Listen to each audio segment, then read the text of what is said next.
এই নতুন স্যার প্রথম দিন স্কুলে সে চোখের সামনে যা দেখে তা দেখে সে নিজেই অবাক হয়ে যায়। সে দেখতে পায় যে স্কুলের বিশাল মাঠ জুড়ে লাখ লাখ টেবিলে সাজিয়ে তৈরি করা হয়েছে একটি বিশাল সংখ্যা নয়। স্যার তখন ভাবে যে ছাত্ররা হয়তো মজা করে করেছে। তখন সে রেগে গিয়ে সবাইকে নির্দেশ দেয় যে সব টেবিলগুলো ক্লাসরুমে নিয়ে যাও। সব তখন ঠিকঠাক করা হলো, কিন্তু পরদিন সকালে মাঠে গিয়ে সে আবারও অবাক। এবার টেবিল দিয়ে তৈরি করা হয়েছে সংখ্যা 8।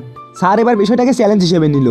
আর সে ঠিক করলো যে আজ রাতে সে স্কুলেই থাকবে আর দেখবে কে এইসব করছে। কিন্তু রাত 12টা বাজতেই হঠাৎ করে স্যারের মাথা ঘোরাতে শুরু করে আর মনে হয় যে কেউ তাকে হয়তো নেশা করিয়েছে। তখন তীব্র মাথা ব্যথায় স্যার আর সামলাতে না পেরে সেখানেই অজ্ঞান হয়ে যায়। পরদিন সকালে জ্ঞান ফিরে স্যার দৌড়ে মাঠে যায় আর এবার সংখ্যা হয়ে গেছে 7।